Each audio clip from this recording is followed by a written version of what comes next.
Am I the asshole for asking my roommate to stop using their crock pot? My roommate recently started cooking pork in a crock pot every couple weeks. Even though they put it under a running vent, after a few hours, our whole apartment smells like pork. I keep my door closed, but the smell gets in anyway.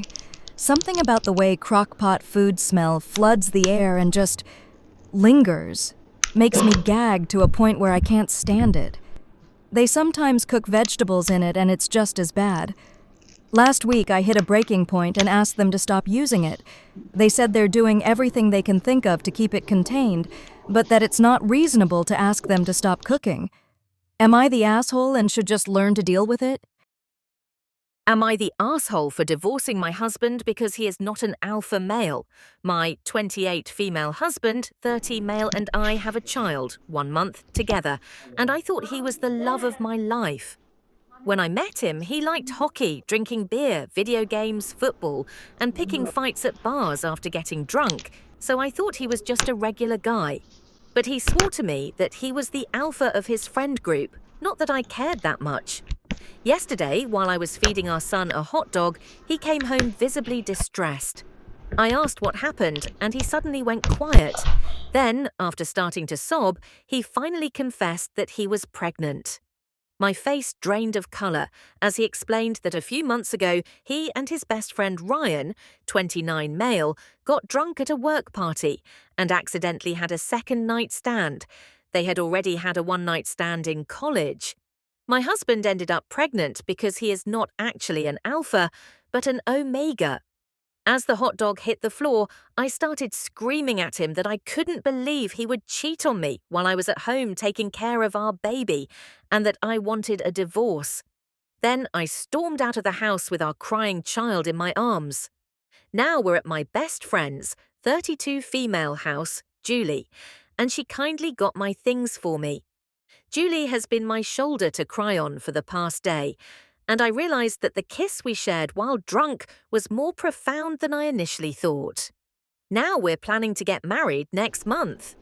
The problem is that my soon-to-be ex-husband told everyone what happened, and his friends are now messaging me saying this is actually a great opportunity to have another child without stressing my body with another pregnancy, that men have needs, and I should be glad Ryan was taking care of my husband while I was recovering.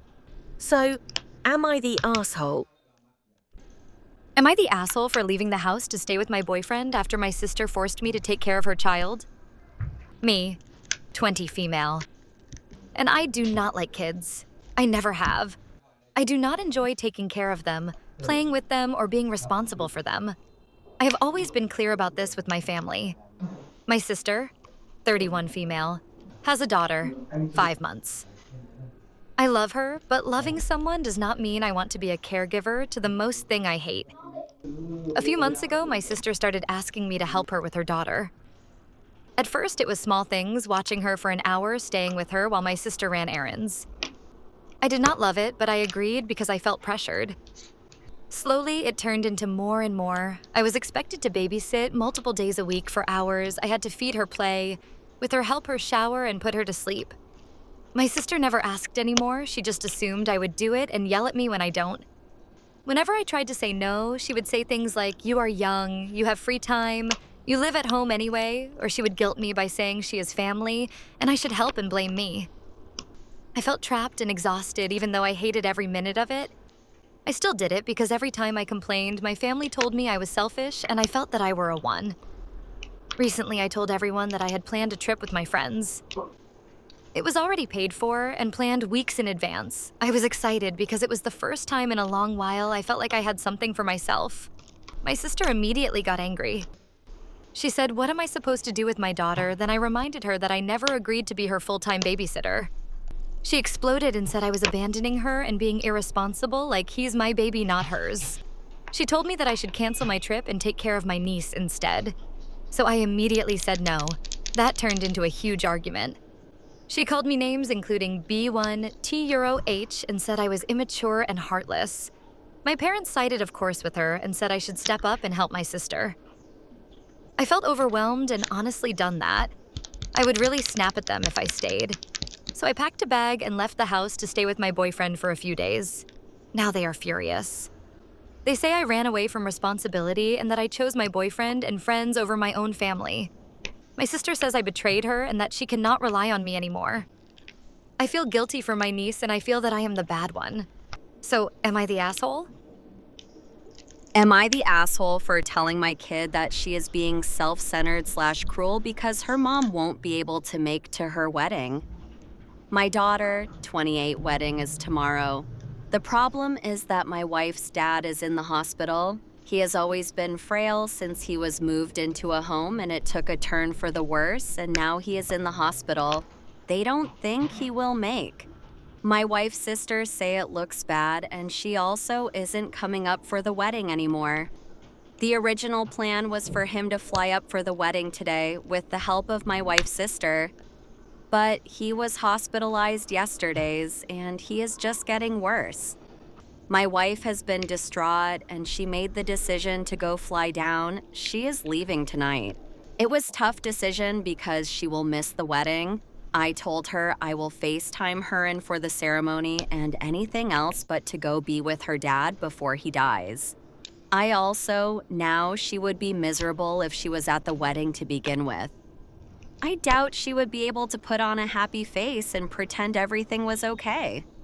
We called our daughter to explain, and she did not take it well. She called her mom a lot of names. My wife has been crying since. She started to spam both our phones. I got into another argument with her, and I told her she is being self-centered and cruel about mom not being able to make it, that her father is dying and all you care about is your big day. I didn't raise her to not have any empathy. She told me that wasn't fair, and I told her it was. I told her to apologize to her mother. She told me I shouldn't come to the wedding if mom isn't there. My wife is very distraught, and I'm supposed to drive her to the airport in a few hours. Are we in the wrong? My daughter 100% thinks we are in the wrong. My wife is distraught. Am I the arsehole for being happy my ex is struggling? About a year ago, my husband and I decided to take a 6-month break from our marriage to work on ourselves. We had been together for 7 years and married almost 3, but things were rocky for a while. We met when we were in our early 20s, and while I grew up and became more ambitious and wanted a family, he stayed the same, like he was permanently stuck being 22. He struggled to find a career, sometimes being out of work or working crappy jobs. We barely made ends meet for most of our relationship. He was a heavy marijuana user and slowly became an alcoholic. About 3 years ago, we tried an open relationship to kind of test out the waters. He had no luck finding anyone, so I set him up with a girl I matched with, and they hit it off. So much so, he left me for her. I warned him that I knew her type, the home-wrecking kind that would lose interest after we broke up, but he was convinced they loved each other. Immediately after we broke up, she left him and married someone else. Fast forward 2 years and we made it work. But his alcoholism got really bad and his mental health was terrible, and he told me he didn't want kids or share my goals. So we decided to take a break for 6 months to work on ourselves. About a week into the break, I heard him on the phone with her. The same girl he left me for 2 years earlier. I couldn't believe it and confronted him. He confessed they had been back in contact for about 6 months, long before we took a break. I ended things with him for good after that, knowing I couldn't trust him ever again. I worked on myself and got to a place of happiness, building back my friendships I neglected, falling in love with job again, and focusing on myself. But I had to watch my ex struggle since we still lived together. My ex struggled even more with his mental health, holding on to the hope this girl would want to be with him. His drinking got worse until he got a DUI and lost his license. He lied to her about it and why he couldn't drive to see her. He eventually told her the truth and broke up with him, sending all of his belongings back to him in a toilet paper box. But honestly, the DUI was just an excuse she used, I believe. She lost interest when he filed for divorce. I can't help but think, told you so. Am I the arsehole?